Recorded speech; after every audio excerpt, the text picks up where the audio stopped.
تو باقاعدہ ان احکامات کے ذریعے سے شریعت نے انسان کو دونوں طرف حق دیا ہے. عورت اپنے نکاح کے موقع پر شرط کر سکتی ہے طلاق کے حق کو لینے کے لیے. یہ ساری چیزیں اسلام نے بتائی ہے تاکہ دو طرفہ حقوق کی بات کی جائے، دونوں طرفہ کے اعتبار سے اپنی اپنی ذمہ داری کو جانچا جائے. تو اگر مرد کے لیے کہا کہ وہ گھر کے اندر اپنے اہل و عیال کے ساتھ رہے، اب یہ روایت سنیے گا، گھر میں اگر مرد جو مرد ہونے کا ذمہ داری یا مردانگی یہ سمجھتا ہے کہ گھر میں وقت کم گزارے، اچھا وہ گھر میں وقت گزارے تو ساتھ کے دوست وغیرہ اس کو زن مرید کہنا شروع کر دیتے. پیغمبر فرماتے کہ وہ مرد جو اپنے گھر والوں کے ساتھ وقت گزارے، اس وقت گزارنے کا ثواب مسجد نبوی میں اعتکاف کرنے سے زیادہ ہے. مسجد نبوی میں اعتکاف کرنے سے زیادہ ثواب ہے اگر مرد اپنے اہل و عیال کے ساتھ وقت گزارے. دوسری طرف ہمیں نظر آتا ہے کہ جو ابھی ہم مسائل بھی آئیں گے وہ یہ کہ خاتون جب حمل سے ہوتی ہے یا دودھ پلاتی ہے تو روایتوں کے مطابق جو ثواب بیان کیا گیا، امالی صدوق میں فرماتے ہیں، پیغمبر اکرم کی روایت ہے کہ اگر خاتون حمل سے ہو تو ہر روز سارا دن نماز پڑھنے اور ساری رات روزہ رکھنے کا ثواب حاصل کرتی ہے.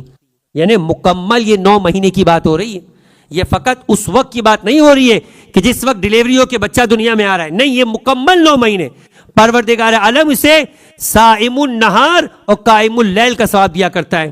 کہا جب یہ بچے کو دودھ پلاتی، یہ دودھ پلانا واجب نہیں، وہ اس دودھ پلانے کی اجرت بھی لے سکتی ہے، اور شوہر کی ذمہ داری کہ اپنے بچے کے لیے دودھ پلانے والے کا بندوبست کرے اگر عورت دودھ پلا نہیں سکتی ہے. عورت کے لیے کیا کہا گیا؟ فرمایا خاتون کو کہ اگر تم دودھ پلاؤ گی تو تمہیں پروردگار عالم ہر مرتبہ دودھ پلانے کے عوض فرمایا کہ اولاد اسماعیل سے ایک غلام آزاد کرنے کا ثواب عطا کرے گا. ہر مرتبہ دن میں جتنی مرتبہ اپنے بچے کو دودھ پلاتی ہے خدا اس کے لیے اس انداز سے نامہ اعمال میں اجر دے گا. فرمایا جب بھی اپنے دودھ پلانے کے عمل کو مکمل کرتی ہے تو فرشتہ آ کر اسے یہ جملہ کہتا ہے جب کبھی اس نے دودھ پلانے کا عمل مکمل کیا کہ جاؤ، خدا نے تمہارے تمام گناہوں کو بخش دیا، اپنی زندگی کو نئے سرے سے شروع کرو. یہ ثواب پروردگار عالم نے عطا کیا. بالآخر اسی سے مسئلے سے کہ جب خاتون اس مہینوں میں یا ان دنوں کے اندر ہوتی ہے تو اس کے لیے روزہ رکھنا بعض اوقات دشوار ہو جاتا ہے. کبھی اپنی وجہ سے، اپنی صحت ایسی ہو جاتی، اور کبھی بچے کی وجہ سے ڈاکٹر کہتا ہے کہ بچے پہ ایفیکٹ کرے گا. دونوں صورتوں میں چاہے اپنے لیے مشکل ہو رہا ہو چاہے بچے کے لیے مشکل ہو رہا ہو، کہا ایسے وقتوں میں روزہ رکھنا اس کے لیے ساقط ہو جاتا ہے، اور ایک مطعام اسے دینا ہوگا ہر اس روزے کے بدلے میں جو وہ روزہ انجام نہیں دے پا رہی، اور ماہ رمضان کے بعد اس کی قضا ہوگی. البتہ یہاں پر آغا سیستانی نے ایک الگ سے مسئلہ بیان کیا ہے. وہ فرماتے ہیں کہ اگر پہلے مہینے سے لے کے 7ویں مہینے تک یہ صورتحال ہو جائے کہ اس کے لیے ان ایام کے درمیان روزہ رکھنا باعث مشقت و مشکل بن رہا ہو تو ایسی صورت میں اس کے اوپر فدیہ بھی نہیں ہے. لیکن 8ویں اور 9ویں مہینے کے اندر فرمایا کہ اسے فدیہ دینا پڑے گا. لیکن اس کے علاوہ بالآخر یہ ہے کہ ایسا نہیں ہے کہ خاتون ان دنوں کے درمیان یہ کہے کہ میرا ماہ رمضان کا روزہ نکل جائے گا، چاہے پھر میرے لیے مشکل بن رہی ہو چاہے بچے کے لیے مشکل بن رہی ہو، اور ضد کر کے روزہ رکھے جس کی وجہ سے وہ اس ضرر میں یا مشکل میں پریشان ہو جائے. یہ پروردگار عالم کی جانب سے ایک چھوٹ ہے، لہٰذا اپنے آپ کو ایسی مشقت میں ڈال کر پریشان نہ ہو. اب اسی طریقے سے جب دودھ پلانے کی باری آتی تو وہاں بھی یہی ہے. فرمایا کہ ان دنوں کے اندر خود کے لیے مشکل بن رہی ہو یا بچے کے لیے مشکل بن رہی ہو، ایسے وقتوں کے اندر اگر کوئی اور ذریعہ نہیں ہے، اور ذریعہ کیا ہے، مثلا خود اس کی مثالیں دے کے بیان کیا. فرمایا کہ کچھ وقت مثال کے طور پر ماں اپنے دودھ کے علاوہ کوئی اور دودھ یا کوئی اور غذا دے کہ جس کی وجہ سے اسے روزہ رکھنے میں ریلیف ملتی ہو، یا کوئی اور دودھ پلانے والی خاتون کا بندوبست کیا جائے. اگر کچھ بھی اور بندوبست کے ذریعے جو اس بچے کو نقصان نہ پہنچائے، وہاں یہ مثال بھی دی کہ بچہ اتنا چھوٹا ہے کہ اگر اسے دودھ نہ پلایا گیا تو بعد میں یہ دودھ پینے سے ہٹ جائے گا، اور ہٹنے کے نتیجے میں بعد میں اس کی زندگی مشکلات آئے گی، تو فرمایا پھر اس بات کی اجازت نہیں ہے. پھر وہ دودھ پلائے اپنے بچے کو، اور روزہ اگر اس کی وجہ سے نہیں رکھ پائے تو ہر روزے کے بدلے میں ایک مطعام دے، اور ماہ رمضان کے بعد اس کی قضا کرتے ہوئے نظر آئے. تو یہ ان دونوں کے اعتبار سے، خاص ان دنوں کے اعتبار سے احکامات کو بیان کیا گیا. کل انشاءاللہ ہماری گفتگو مسافر کے اعتبار سے ہی ایک اور اینگل پہ جائے گی. اور بہت زیادہ پریشانی ہوتی ہے کہ انسان کبھی تو بس میں سفر کر رہا ہے، بس کو روکا نہیں جا سکتا، خاص طور پہ فجر کی نماز میں کیسے نماز پڑھے. جہاز میں نماز پڑھ رہا ہے، جہاز میں نماز کا وقت آ گیا. بعض اوقات طویل انسان کی ٹریولنگ ہوتی ہے، 7 گھنٹے 8 گھنٹے 9 گھنٹے 14 گھنٹے کی ٹریولنگ بھی بائی ایئر ہوتی ہے. ان وقتوں کے درمیان اپنی نمازوں کے لیے وقت کا تعین کیسے کرے؟